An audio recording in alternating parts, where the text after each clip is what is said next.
If you've ever trusted the wrong people in your own family, this story is going to send chills down your spine.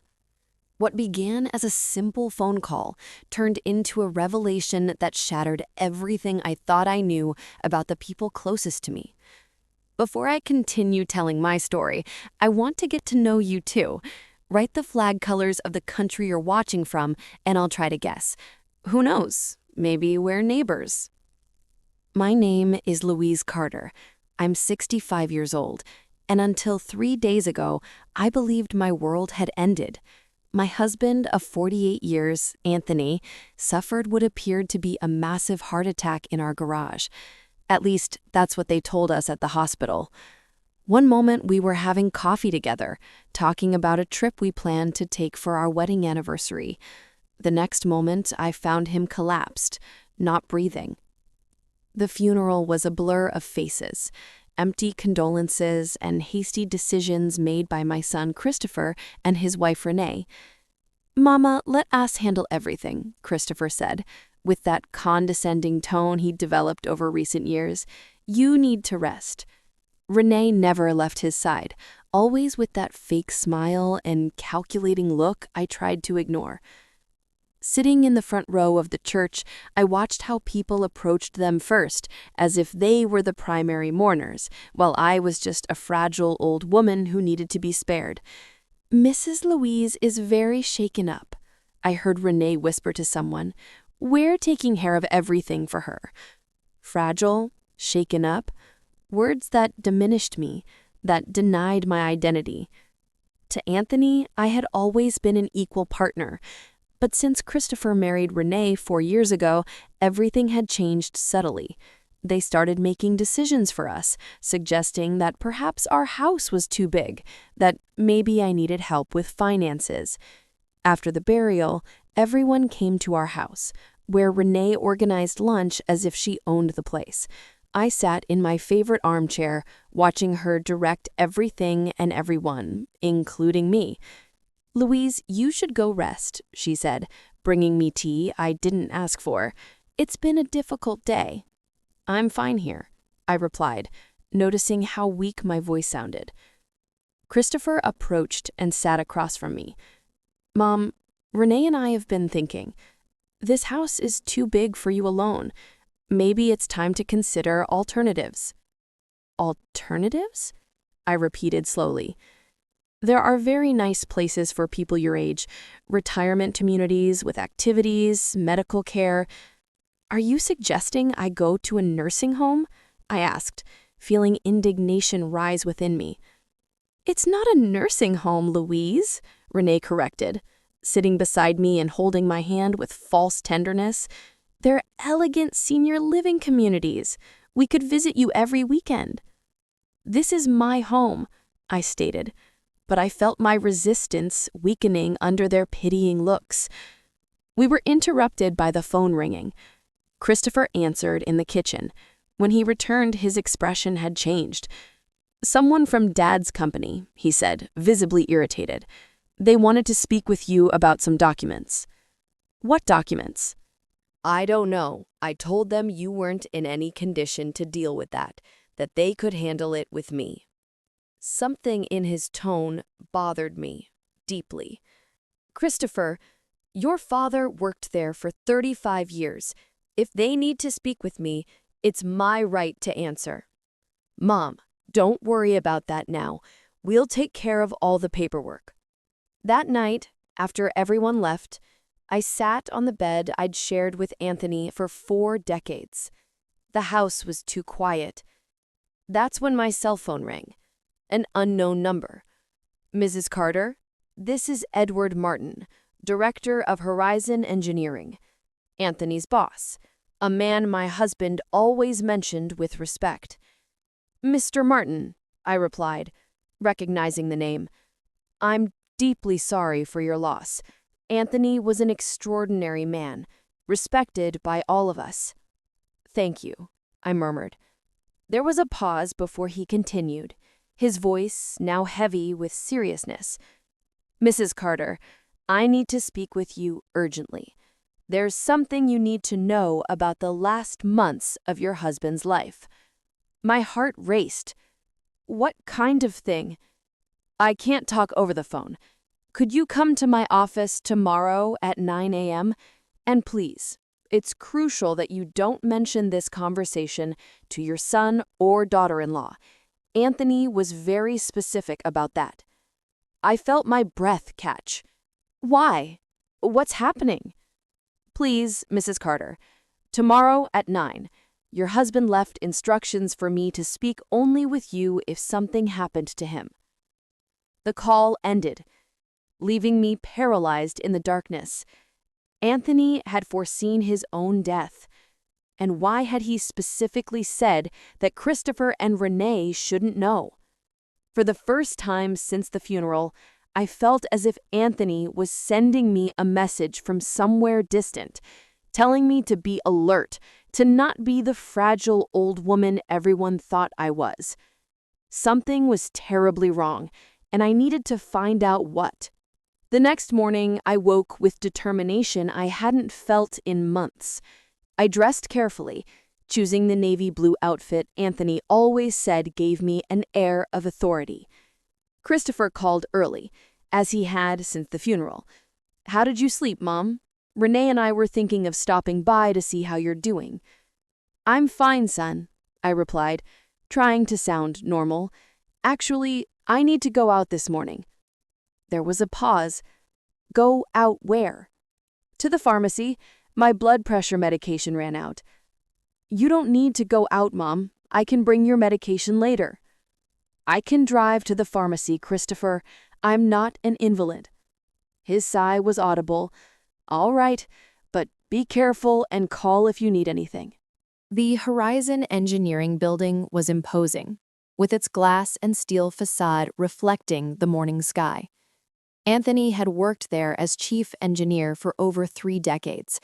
The receptionist led me to the executive floor, where I'd never been before. Edward Martin's office was impressive, with floor-to-ceiling windows offering a panoramic view of Atlanta. Edward was a man of about 61, well-trimmed gray hair and an impeccable suit. He stood when I entered, and I could see genuine concern in his eyes. "Mrs. Carter, thank you for coming. Please, sit down." I settled into the chair across from his desk, feeling like I was in unfamiliar territory. "First of all," he began, "I want you to know that your husband was one of our most valued employees. In 35 years, we never had a single complaint about his work." "Thank you," I replied, though something in his tone told me this was just the beginning. Edward stood and walked to a cabinet behind his desk. He took out a thick folder and placed it in front of me. "Mrs. Carter, in the last 4 months, Anthony came to see me several times with very specific concerns." He opened the folder, revealing pages of documents, some with Anthony's familiar handwriting, others that appeared to be photocopied documents. "Concerns about what?" I asked. Edward looked me directly in the eyes. "About your family." I felt the ground disappear beneath me. "My family?" "Anthony believed that your son and daughter-in-law were trying to manipulate both of you to make significant changes to his will and bank accounts." "That's impossible." "Mrs. Carter," Edward continued gently, "were you aware that in the last 6 months, your son and daughter-in-law visited Anthony here at the office frequently, always when you weren't home?" I shook my head, while cold spread through my stomach. "They repeatedly suggested to Anthony that it would be better for you if he arranged things so that, should something happen to him, Christopher would have immediate legal power over all financial and medical decisions regarding you." "That can't be true," I whispered. Edward opened one of the pages and turned it toward me. It was a photocopy of a legal document, partially filled out. I recognized Anthony's signature at the bottom, but it was crossed out. "Anthony brought me this 2 months ago. He said Christopher pressured him to sign it, arguing it was best for the family and would protect you from having to make difficult decisions if he wasn't present. I read the first lines of the document. It was a power of attorney that would give Christopher total control over our finances and medical decisions regarding me should Anthony die or become incapacitated. But he didn't sign it, I observed. No, and that's what began to worry Anthony. According to him, when he refused to sign, Christopher became extremely angry, said he was being selfish, that he wasn't thinking about what would be best for you. My mind began making connections I didn't want to make. I remembered Christopher and Renee's frequent visits over the past year, how they always seemed to be whispering about something when I entered the room. "There's more," Edward continued, turning to another page. "Anthony also told me that Renee began suggesting that you were showing signs of confusion, memory loss." "What?" I exclaimed. "Apparently she started commenting to both Anthony and Christopher that you repeated stories, forgot conversations, that perhaps you needed more rigorous medical monitoring." I felt like I'd been punched. No, my memory is perfect. Anthony knew that. That's why he started documenting everything. Every conversation, every suggestion, every pressure he felt from them. Edward flipped through more pages, showing me detailed notes written by Anthony's hand. Dates, times, transcriptions of conversations. My husband had been meticulously recording what now seemed like a continuous campaign to undermine his trust in me and gain control over our lives. "Why didn't he tell me anything?" I asked, feeling tears well up. "He said he didn't want to worry you until he was certain about what was happening." At that moment, there was a loud knock on the door. Edward and I turned, and my heart stopped when I saw who entered. Christopher and Renee stood in the doorway, with expressions of surprise and something darker in their eyes. "Mom?" Christopher said with a voice I'd never heard before. "What are you doing here?" Renee stepped forward, her condescending smile already in place. "Louise, we were so worried when we couldn't find you at home. Why didn't you tell us you were coming here?" Edward stood slowly, and I could sense the tension in every line of his body. "Mr. Christopher, Mrs. Renee, I wasn't expecting to see you today." "Well," Christopher said, entering the office completely with undue familiarity, "when Mom didn't answer our calls, we got worried. She's been confused lately." "My mind is perfectly functional," I replied, finding my voice. Renee approached and placed her hand on my shoulder. "Of course it is, dear, but after losing Anthony, we all understand that you might be a little disoriented." I looked at the open folder in front of me, then at Edward, then at my son and daughter-in-law. For the first time in months, I saw the situation with frightening clarity. I'm not confused. Actually, I think I'm beginning to understand exactly what's happening here. The silence that followed was so thick it could almost be touched. Christopher approached slowly. "Mom, I think we should go home. You're clearly upset." "I'm not going anywhere," I replied, with a firmness that surprised me. Read aloud in a calm, warm, deep, and storyteller-style tone. Speak smoothly and maintain a stable, cinematic narration. Edward cleared his throat. "Mr. Christopher, Mrs. Renee, this is a private conversation between your mother and me. I would appreciate it if you would respect that." Renee gave a forced laugh. "With all due respect, Mr. Martin, Louise is very fragile since Anthony's death. We don't think it's appropriate for her to make important decisions without family supervision." "Family supervision?" I repeated indignantly. "I'm 65 years old, not a child." Christopher and Renee exchanged a look, loaded with meaning that didn't escape my notice. It was the same look they'd exchanged at the funeral. "Of course you're not a child, Mom," Christopher said with the tone he'd use with a problematic child. "It's just that we want to protect you from people who might take advantage of your grief." I looked at Edward, who had remained observing the conversation with a serious expression. "Edward," I said, deliberately using his first name, "could you give us a few minutes to talk privately?" He nodded. "I'll be right outside." As soon as Edward left, the atmosphere in the room changed completely. Christopher seemed to relax, as if he'd won something important. "Mom, I don't know what this man has been telling you, but you need to understand that there are people who can be very manipulative when it comes to money." "Money?" I asked. Renee sat beside me. "Louise, dear, we know Anthony had a considerable life insurance policy, and with the house and savings, there are unscrupulous people who take advantage of widows." A chill ran down my spine. "How do you know about Anthony's life insurance?" Christopher and Renee exchanged another one of those loaded looks.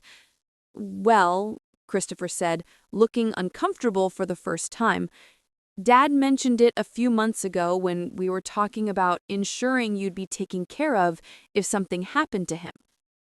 "So strange," I replied slowly, "because Anthony never mentioned these conversations to me." A heavy silence settled between us. That's when I heard a sound that made my world stop completely. A cough. A cough I would recognize anywhere in the world. All three of us turned toward the side door that led to an adjacent conference room. The door opened slowly, and a figure emerged, making my heart stop and race simultaneously. Anthony, my husband, the man I had buried 3 days before, was there, alive, breathing, looking at me with a mixture of love and regret in his eyes. "Hello, Louise," he said softly. I believe I screamed. I'm not sure. The world started spinning around me, and if Anthony hadn't rushed to me, I would have fallen from the chair. "What? How?" I murmured, touching his face with trembling hands to make sure he was real. Behind us, I heard Renee let out a strangled gasp and Christopher mutter a curse word. Anthony held me gently, his familiar hands supporting me as they had for 48 years. "Forgive me, my love. Forgive me for putting you through this, but it was the only way." "The only way to do what?" I asked, though part of me was beginning to understand. Anthony looked at Christopher and Renee, and his expression hardened in a way I'd never seen before. "The only way to protect you from them." Christopher was the first to speak. "This is impossible. You're dead. We saw you. There was a funeral. There's a death certificate." Anthony straightened, but kept a protective arm around me. "There was a falsified death certificate, with the help of a very discreet doctor and a funeral director who owed me some favors. Edward helped me arrange everything." "But why?" I whispered. Anthony looked at me tenderly before turning to Christopher and Renee. "Because I discovered what you were planning." Renee went pale. "I don't know what you're talking about." "No," Anthony said, walking to the desk and opening the folder. "Then you don't recognize this." He pulled out a stack of documents and placed them on the table. Even from where I sat, I could see they were copies of emails, text messages, and what appeared to be transcribed recordings. Christopher read out loud one of the messages. "Dad, Mom is starting to show signs of dementia. I think you should consider the possibility that she'll need full-time care soon. If you sign the documents I prepared, We can ensure she gets the best care when the time comes." My son went completely pale. Anthony continued reading. "Renee agrees, and the sooner the better. Just the house alone is worth over $1 million, and that's not counting the retirement savings and life insurance." I sat heavily, stunned. They had been planning to have me declared incompetent. They had been calculating the value of our assets. "This is being taken out of context," Christopher said, desperately. "We were worried about Mom. We just wanted to make sure—" "Make sure of what?" Anthony interrupted. "That you could control her life? That you could have her declared incompetent and institutionalize her while you sold our house and spent our savings?" Renee stood abruptly. "This is ridiculous, Anthony. Faking your own death is a crime. There are false certificates, fraudulent documents." "You're right," Anthony said calmly. "I'm prepared to face the consequences. But first, I wanted Louise to know the truth about what you've been planning." He approached and took my hands. "My love, for the past 6 months, they've been visiting me regularly when you weren't home. At first, I thought it was because they cared about us, but gradually I realized that every conversation was designed to convince me that you were losing your mental faculties, that you needed supervision, that it would be selfish of me not to make legal arrangements to protect you." I looked at Christopher, my only son, whom I had loved unconditionally for 36 years. "Is this true?" I asked. For an instant, I saw something in his eyes that could have been shame, but soon his gaze hardened. "Mom, you don't understand the difficulties we're facing. Renee and I have debts, obligations." "So it's true," I murmured. Anthony squeezed my hands. When I realized what was happening, I hired a private detective. We discovered that Christopher has gambling debts of more than $200,000. Renee opened credit cards in your name without your knowledge. The world seemed to shake around me. Credit cards in my name? 3 different cards, Anthony said gently, with a total debt of almost $50,000. Renee finally exploded.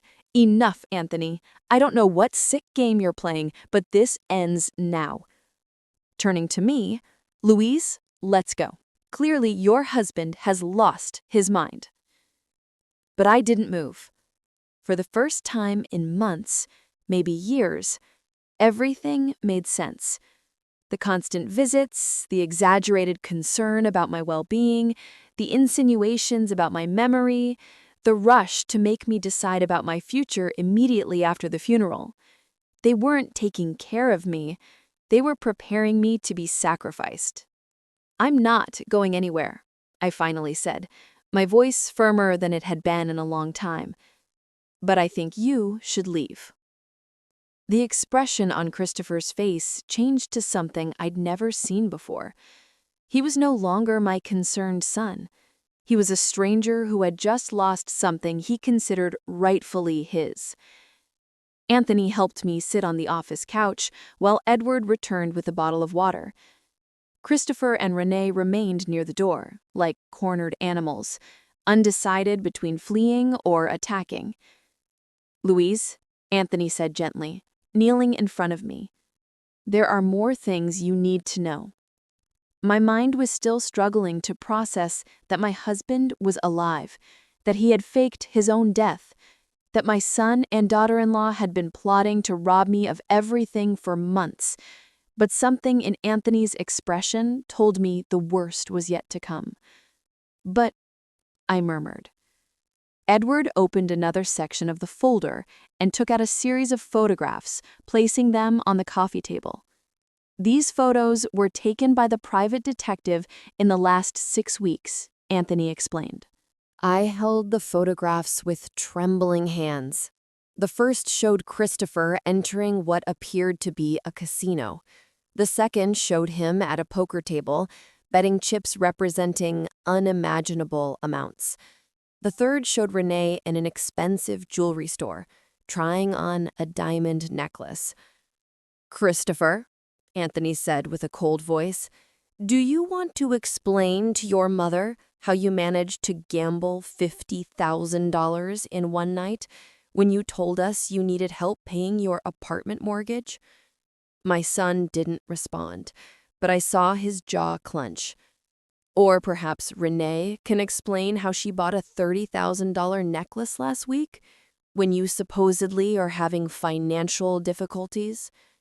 Renee finally spoke, her voice now devoid of the false sweetness she used with me. "Anthony, you don't know what you're talking about. That necklace was a replica." "A Tiffany replica?" Edward asked, taking a receipt from the folder. "Because we have here the receipt paid with a credit card in Louise Carter's name."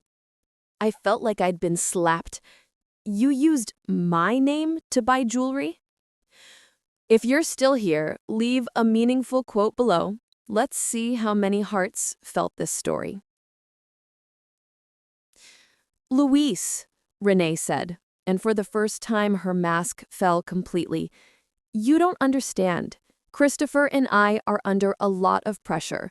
His debts, our expenses. We just needed a little temporary help." "Temporary?" I repeated. "How long have you been stealing from me?" Anthony took out another document.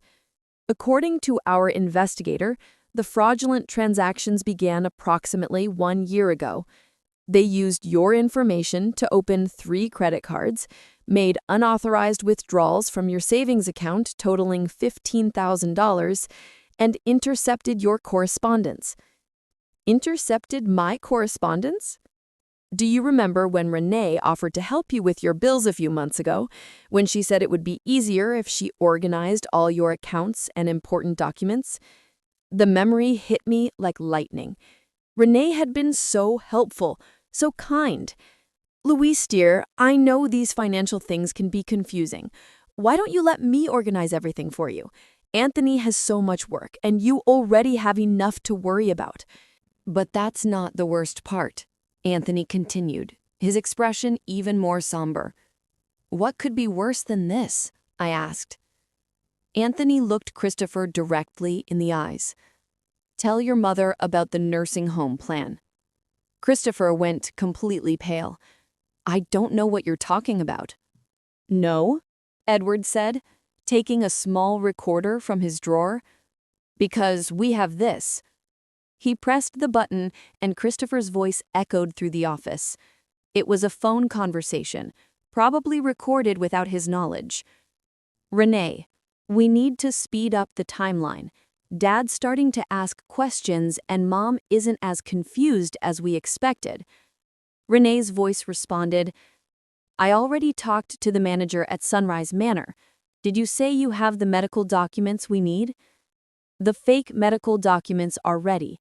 As soon as Mom is admitted, we can sell the house immediately. The market is hot right now." I felt like I was falling into a bottomless abyss. Fake medical documents. The recording continued. "And if Anthony complains?" Renee asked. "Anthony won't be a problem for much longer," Christopher replied, and something in his tone made my blood run cold. Anthony paused the recording and looked at me with sad eyes.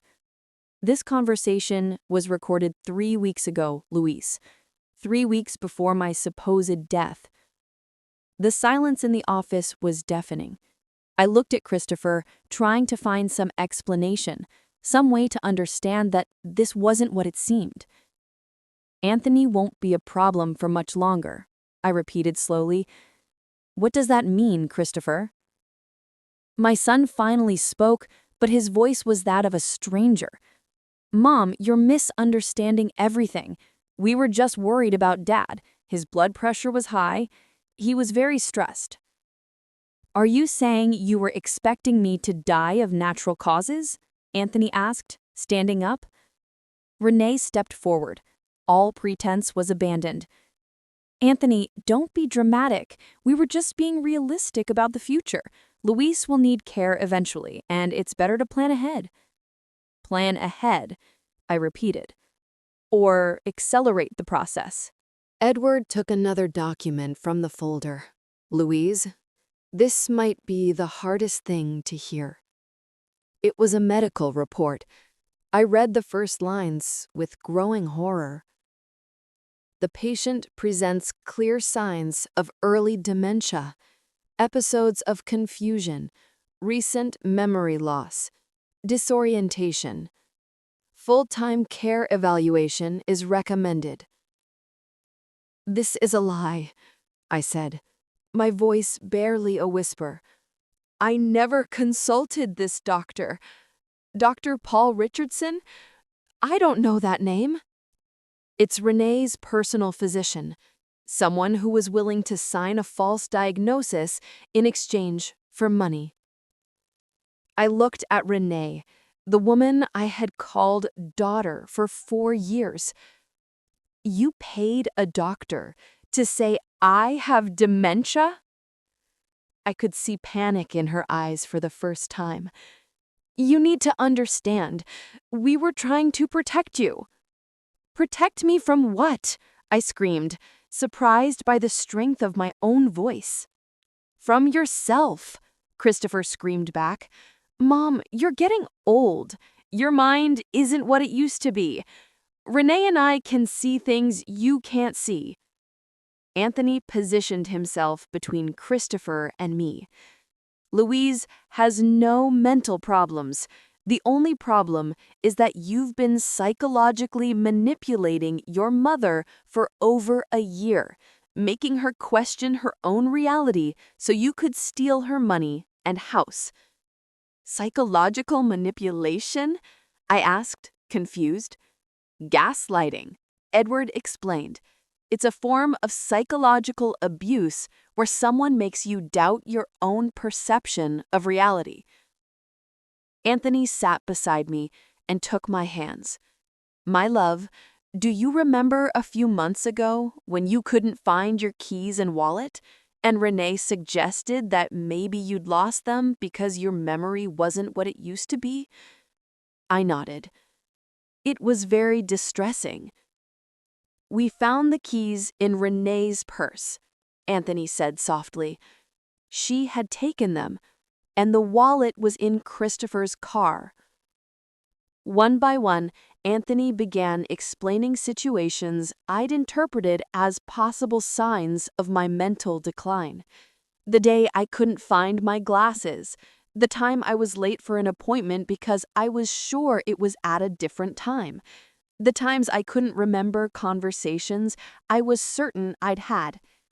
Everything had been orchestrated. For months, Anthony said, they've been systematically making you doubt your own mind, preparing the ground to have you declared incompetent. I looked at Christopher and Renee, these two people I loved and trusted. Why? I whispered. We're family. Renee laughed, a bitter sound I'd never heard from her before. Family? Louise, you and Anthony have been a burden to us since the day we got married, sitting in that huge house, accumulating money you never use, while Christopher and I struggle every month. We never denied you help, I said weakly. We didn't want your help, Christopher said. We wanted what was rightfully ours. What was rightfully yours? I repeated in disbelief. We're your family, Christopher exploded. That house should be ours. That money should be ours. You two are going to die soon anyway. The silence that followed those words was absolute. In that moment, I knew I had lost my son forever. The person in front of me was a stranger who had been using my love against me, counting the days until my death so he could receive what he considered his by right. But I also discovered something else. For the first time in over a year, my mind was completely lucid. I wasn't confused. I didn't suffer from dementia. I was the victim of a cruel and systematic conspiracy, orchestrated by the two people I trusted most after Anthony. And now that I knew the truth, I would never be the same. After the confrontation in Edward's office, the week that followed was an emotional roller coaster I'll never forget. Anthony stayed at a discreet hotel, while Edward helped us deal with the legal complications of his resurrection. I returned home, but for the first time in months, I didn't feel like a prisoner of my own life. That day, Christopher and Renee left the office furious and in shock. I didn't hear from them for 3 days, until they showed up at my door on a Thursday morning. I watched them arrive through the living room window. Christopher walked with that determination I recognized from his childhood when he did something wrong and was determined to convince me it wasn't his fault. Renee followed him, but something in her posture told me this time the strategy would be different. I opened the door before the doorbell rang. "Hi, Mom," Christopher said, his voice having that carefully controlled tone he used for difficult situations. "Christopher, Renee," I replied coldly. "Can we come in?" Renee asked. "We need to talk." I let them in, but didn't invite them to sit. We stood in the living room that had witnessed so many family lunches, celebrations, and intimate conversations, and which now seemed like a battlefield. "Mom," Christopher began, "we've been thinking a lot about what happened at the office." "I'm sure you have." Renee stepped forward. "Louise, I think there are many misunderstandings here. Yes, Christopher and I were concerned about your well-being, but everything we did was with the best intentions." "Best intentions," I repeated, "like using my name to open credit cards?" "Those cards were for emergencies," Christopher said quickly, "expenses that might arise related to your care." "Like a $30,000 necklace?" I asked sarcastically. Renee sighed. "All right, I made a mistake. But Louise, you need to understand the pressure we're under. Christopher's debts, our expenses." "His debts are not my responsibility," I replied, surprised by how easily those words came out. Christopher changed tactics. "Mom, Dad is manipulating you. Don't you think it's strange that he faked his own death? What kind of person does that?" "The kind of person who's trying to protect his wife from a son who's plotting to steal everything from her." "We weren't stealing anything," Christopher exploded. "That house, that money would end up being ours anyway. We were just trying to speed things up because we needed help." The brutal honesty of that statement left me speechless for a moment. "Christopher," I finally said, "are you telling me you were waiting for Anthony and me to die so you could get our money?" "That's not how it is," Renee interrupted desperately. "All families make plans for the future." "No family plans for their parents to be declared incompetent with fake medical diagnoses," I shot back. Renee went pale.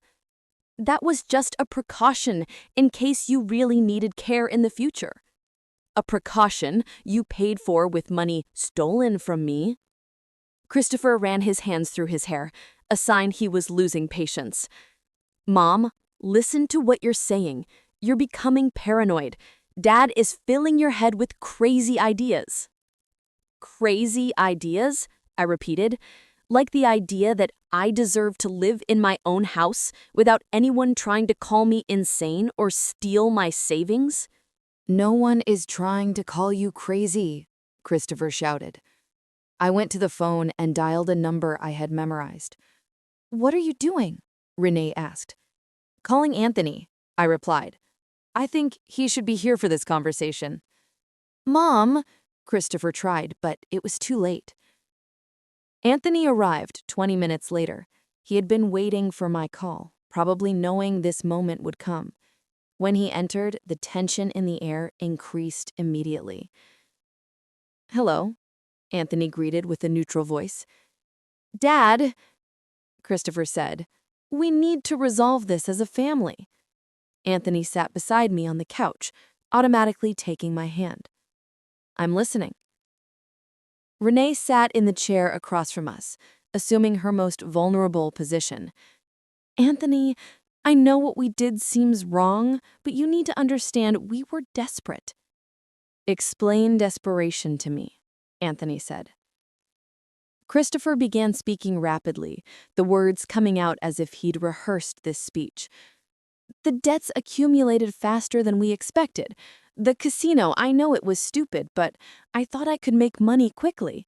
And when that didn't work out, we panicked. So you decided to rob your parents. It's not robbery, Christopher shouted. You have more money than you'll ever be able to spend. That house is too big for 2 people. We were just advancing the inheritance. Advancing the inheritance by having me declared incompetent? I asked. Renee started crying. Not real tears, but that calculated type of crying I'd seen her use before when she wanted something. Louise, we never intended to hurt you. We just wanted to ensure you were well cared for and that we could pay our debts. You thought you could solve both problems by stealing my money and putting me in a nursing home? It wasn't a nursing home, Christopher defended. Sunrise Manor is a very nice retirement community. You would have felt comfortable there. Even against my will? With time, you would have adapted. The silence that followed was absolute. I think it was at that moment that even they realized how monstrous what they had planned was. Anthony stood slowly. Christopher, I want you to listen very carefully to what I'm going to say. My son looked up, and for an instant, I glimpsed the boy he had been. Your mother and I have decided that you are no longer a part of our lives, Anthony said firmly, but without showing emotion. We don't want to see you, we don't want news from you, and we definitely don't want you to have access to any of our finances or properties. Christopher jumped up. You can't do this. I'm your son. You are my biological son, Anthony corrected. But you stopped being our family the day you decided our death would be more convenient for you than our lives. Renee also stood. Her crying had stopped completely. This is ridiculous. Anthony, Louise, you can't exclude us completely. We're family. Family isn't about stealing, I said, also standing. Family isn't about making your loved ones doubt their own sanity. Family isn't about counting the days until their death to receive their money. Christopher looked at me with an expression I'd never seen before. You know what, Mom? Maybe you're right. Maybe this is better for everyone. Because I was tired of pretending I cared about you when all I really wanted was for you to get out of my way. Those words hit me like a slap in the face, but strangely, they also freed me. All the love, all the guilt, all the hope that there might have been some misunderstanding evaporated in that moment. Go, I said simply. Take your things from my house and leave. Gladly, Christopher said. But this isn't over. We're going to contest the will. We're going to prove Dad faked his own death, that you don't have the capacity to make decisions. Anthony smiled, but it wasn't a friendly smile. Go ahead, and when you do, don't forget to explain to the judge why you planned to have your mother declared incompetent with falsified medical documents. I'm sure he'll be very interested in hearing about that. Christopher and Renee looked at each other, and I could see panic growing in their eyes as they realized they had no way out. This isn't over, Christopher murmured, but his voice had lost all conviction. Yes, it is. It ends right here. I watched them leave, knowing it would probably be the last time I'd see my son. I should have felt sadness, but all I felt was deep, pure relief. For the first time in over a year, I was free. 3 months later, I'm sitting on the porch of our new house, watching Anthony tend to the rose bushes we planted together in the front garden. We moved to a small town 2 hours away, where nobody knows our story, and where we can simply be Anthony and Louise, a retired couple enjoying life. The transition wasn't easy. There were moments, especially during the first weeks, when I woke up in the middle of the night wondering if we had done the right thing. Cutting ties with Christopher completely was like amputating a part of my body, no matter how infected it had become. But Anthony constantly reminded me why we had made that decision. "My love," he would say when I cried at night, "you can't save someone who's willing to destroy you." Edward helped us deal with the legal complications. The falsification of the death certificate resulted in fines and community service for Anthony. But when the evidence of Christopher and Renee's conspiracy was presented, the judge was surprisingly understanding.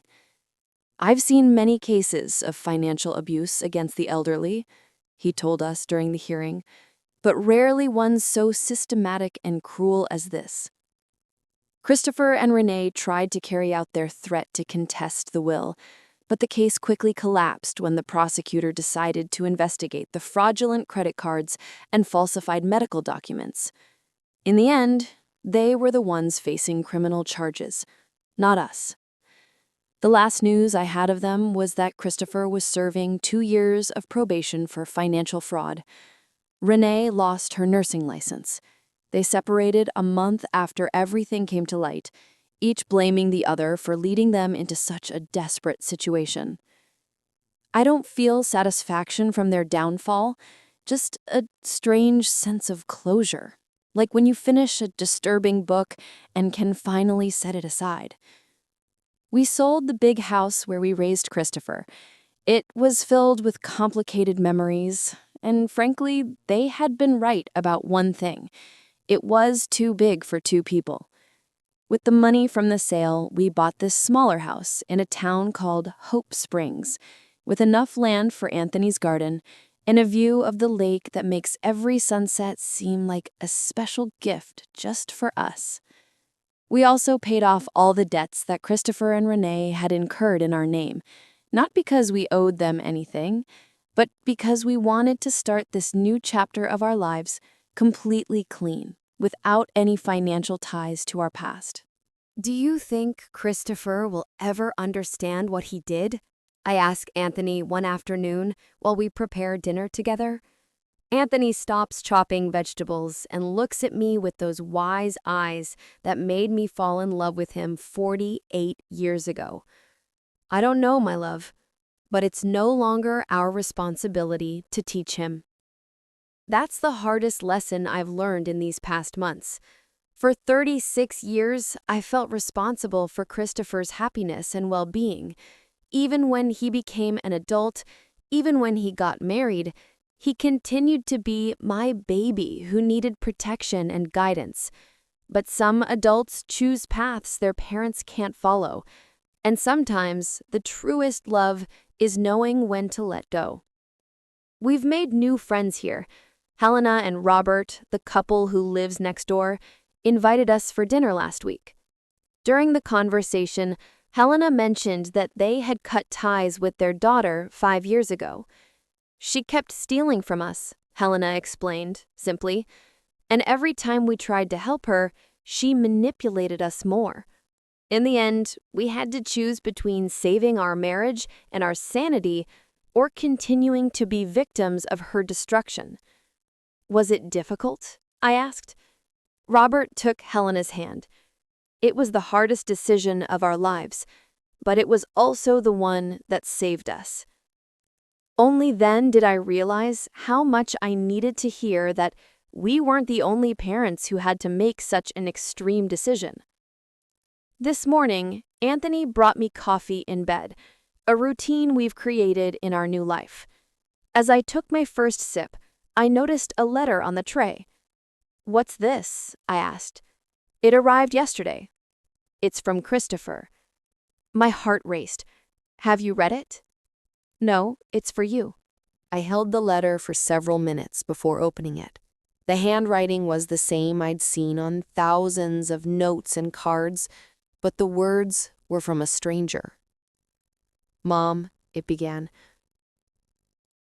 "I know you probably don't want to hear from me, but I need to tell you something. Renee and I have separated." She blamed me for the gambling debts and everything that happened, but I know the truth is more complicated than that. He continued explaining that he was in therapy, trying to understand how he had reached the point of conspiring against his own parents. The therapist says I have entitlement issues, that I always thought I deserved things without working to earn them.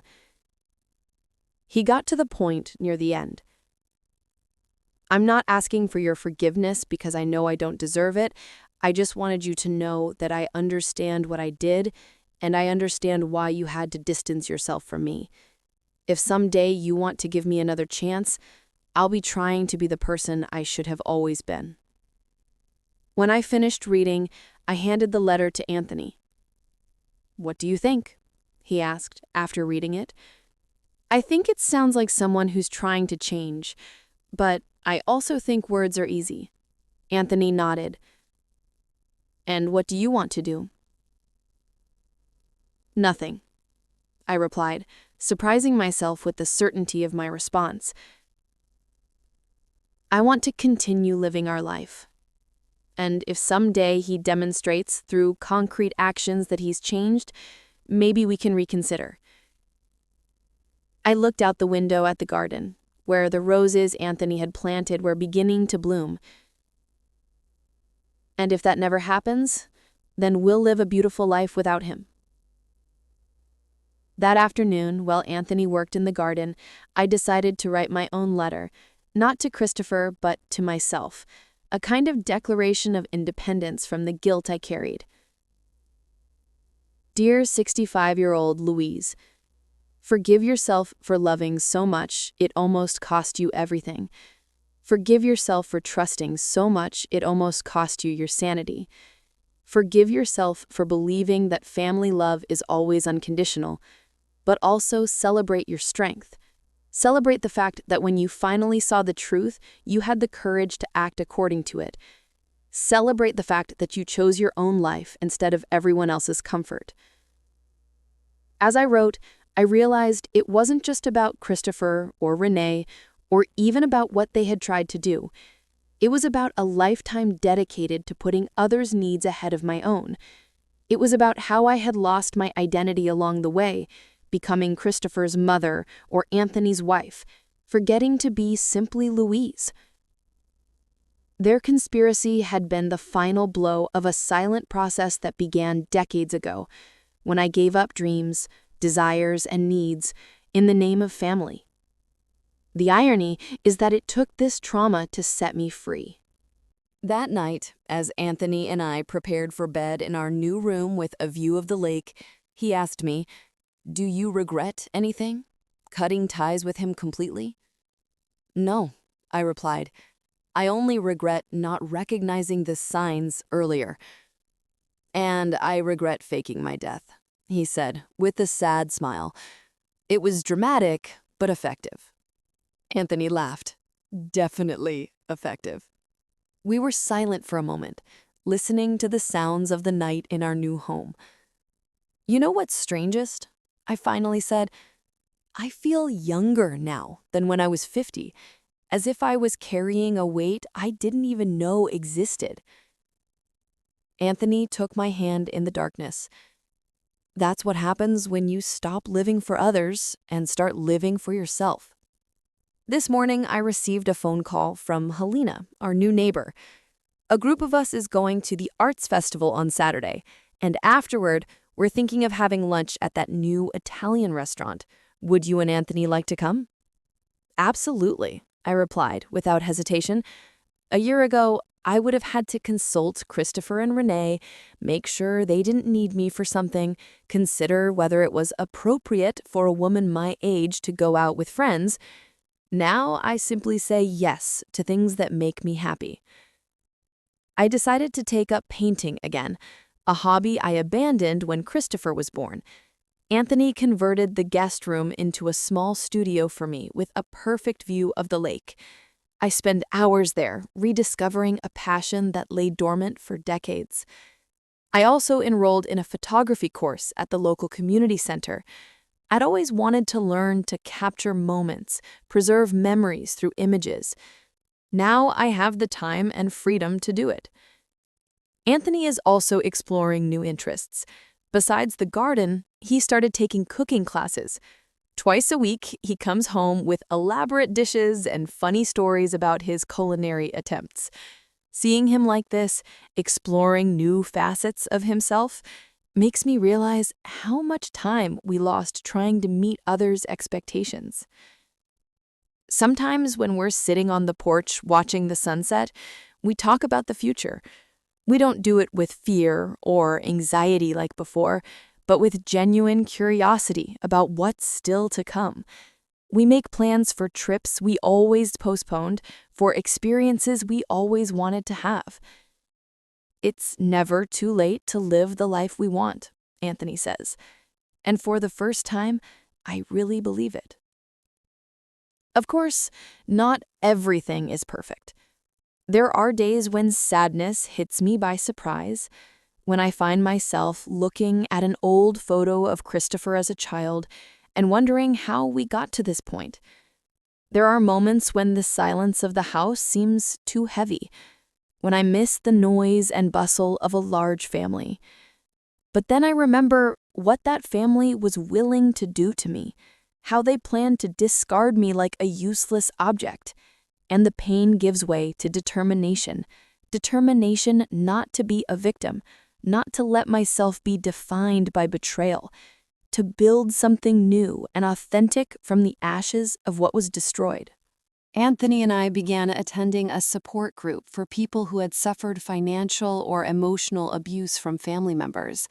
The stories we hear there are both disheartening and inspiring.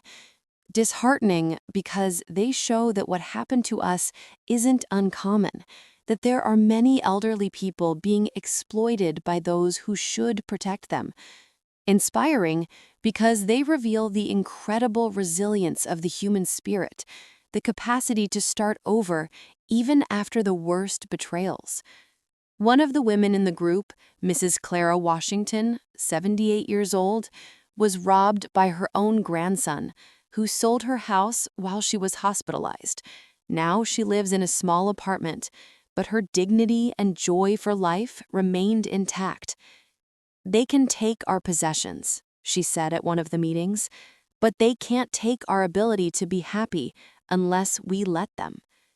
Her words stayed with me, a constant reminder that true freedom lies in how we respond to circumstances, not in the circumstances themselves. Edward still keeps in touch with us. It was thanks to his courage and integrity that this whole plot came to light. He visited us a few weeks ago, bringing interesting news. The company was offering Anthony a consulting position, something that would allow him to work a few hours a week, sharing his vast experience with the new generation of engineers. "You don't have to decide now," Edward said.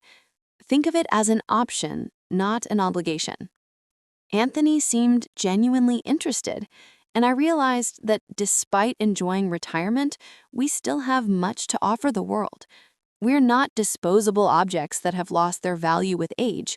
We're complete human beings with wisdom, skills, and contributions to make. This morning, while we were having coffee, Anthony mentioned something that caught me by surprise. I received an email from Christopher yesterday. I felt my stomach drop. What did he want? He found out about my new consulting job. Apparently, a friend of his works at the company and mentioned I was back, and he congratulated me, said he was happy for me. I was silent for a moment, processing this information. "Did you respond?" "Yes," I thanked him briefly. I nodded, not knowing exactly how to feel. It was a small gesture, possibly insignificant in the grand scheme of things, but it could also be the beginning of something. A recognition, perhaps, that we had lives of our own, separate from him, and that these lives had value. Anthony continued, as if reading my thoughts. "I'm not ready to forgive him, but I also don't want to carry this hatred forever." Neither do I. It's exhausting. And it was true. The resentment, the anger, the sense of betrayal, all of it occupied space in my mind and heart that I'd preferred to dedicate to more positive things. I didn't want my remaining life to be defined by bitterness, even if justified. I think there's a space between completely forgiving and forgetting and maintaining active hatred, Anthony said thoughtfully. A space where we acknowledge what happened, protect ourselves so it doesn't happen again, but don't allow it to consume our lives. A space where we can be happy despite the pain, I added. Exactly. It was in that space that we were learning to live. A space where we weren't defensive victims or vindictive executioners. A space of quiet strength, deliberate joy, conquered peace. Last week, Anthony and I celebrated 49 years of marriage with a small party at our new house. Helena and Robert were there, along with other friends we've made in recent months. As I looked around the room at those people who had entered our lives so recently but already occupied a special place in our hearts, I felt a wave of gratitude wash over me. It wasn't the celebration I had imagined years ago. In my dreams, Christopher would be there, maybe with a different wife, maybe with grandchildren to bring us joy. But the reality we built, though different from that dream, had its own beauty and value. A toast, Robert said, raising his glass, to Louise and Anthony, who showed us it's never too late to start over, to choose happiness, to build an authentic life. The glasses clinked, and Anthony's eyes met mine over his drink. There was so much love in that look, so much shared history, so many challenges overcome together. The next day, we received an unexpected call. It was from the social worker who coordinated the support group we attended. She wanted to know if we'd be willing to share our story at a seminar on financial abuse against the elderly, organized by the local community center. You don't need to use real names or go into details that make you uncomfortable, she assured us. But I think your experience could help other people recognize the signs before it's too late. Anthony and I talked about it that night. Part of me wanted to leave this whole chapter behind, not relive the pain and humiliation. But another part recognized that staying silent meant allowing similar situations to continue happening to other vulnerable elderly people. What if we can help someone avoid what we went through? Anthony asked. Wouldn't that be worth it? I agreed. Maybe this was a way to transform our pain into something useful, to give purpose to the suffering we faced. The week of the seminar, I was nervous. I'm not someone who likes speaking in public, and the idea of exposing our most intimate and painful story to strangers made me anxious. But when we arrived at the community center and saw the room full of people, elderly like us, but also adult children worried about their parents, healthcare professionals, lawyers, I realized the importance of what we were about to do. We spoke for almost an hour, alternating between our perspectives of the story.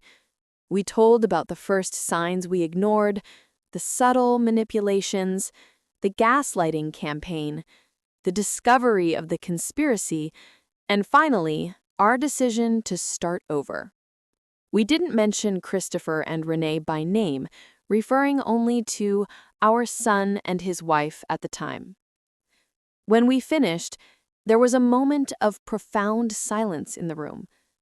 Then, an elderly lady in the front row raised her trembling hand.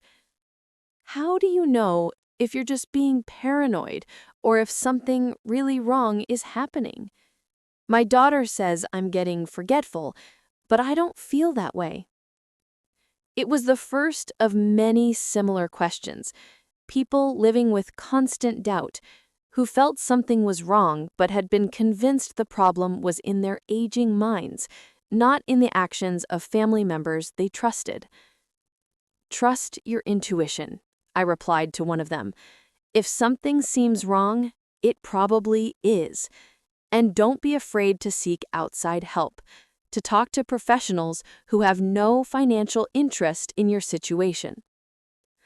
At the end of the event, several people came to thank us, some with tears in their eyes. A younger woman hugged us tightly. You described exactly what was happening to my parents. My brother has been doing this to them, and I didn't know how to intervene. Now I know what to do." We returned home emotionally exhausted, but also with a sense of accomplishment we hadn't felt in a long time. We had used our pain to help others, and somehow that made it more bearable. The next morning, while drinking my coffee on the porch, I realized something important. I no longer felt like a victim. I was no longer defined by what Christopher and Renee had tried to do to us. I was Louise Carter, a 65-year-old woman with a full and meaningful life ahead of her. Anthony joined me, bringing his own cup of coffee. "What are you thinking about? You seem far away." "I'm thinking about how things change," I replied. "A year ago, I felt trapped, confused, almost like a prisoner in my own life. Now I feel free." He smiled. That smile that still made my heart beat faster after all this time. "You were always free, Louise. You just needed to remember that." And maybe he was right. Maybe the real betrayal wasn't what Christopher and Renee had tried to do to us, but the fact that I had allowed others to define my worth, my usefulness, my place in the world for so long. The family betrayal we faced was terrible, traumatic, something I'll never completely forget. But it was also the catalyst for a profound transformation in my life, for a liberation I might never have experienced otherwise. Today marks exactly 1 year since that call that changed everything. 1 year since Edward Martin called me to his office to reveal the conspiracy my own son had plotted against me. 1 year since I discovered my husband wasn't dead, but had faked his death to protect me. 1 year of starting over, rebuilding, rediscovering. I'm sitting in my studio working on a new painting. It's a landscape of the lake at sunset, with shades of orange, pink, and purple reflecting in the calm water. It's not a masterpiece, but it captures something I feel deeply. The beauty that can emerge after the storm, the peace that comes after chaos. Anthony entered quietly, observing my work for a few minutes before speaking. "It's beautiful." "Thank you," I replied, setting the brush aside and turning to him. "How was work today?" He smiled. "Good. The young engineers have brilliant ideas, but sometimes they need someone to remind them that theory doesn't always work in practice." Anthony is enjoying his consulting role. He works only 3 days a week, just a few hours, but he feels useful again, valued for his experience and knowledge. It's good to see him like this, energized, with purpose. Thank you for staying with me until the end. Now, I'm curious. After this story, which words stayed with you the most? Write them in the comments. Let's see which ones touch the most hearts. The betrayal left scars that will never completely disappear. But I know that the life Anthony and I built from the ashes of family betrayal is good and meaningful. I know we found strength, resilience, and even joy where we only expected to find pain and loss. And maybe that's enough. Maybe the real victory isn't in restoring what was, but in creating something new and better from what remained. Maybe true love isn't about never falling, but about the courage to get up again, to keep loving, even when it seems impossible.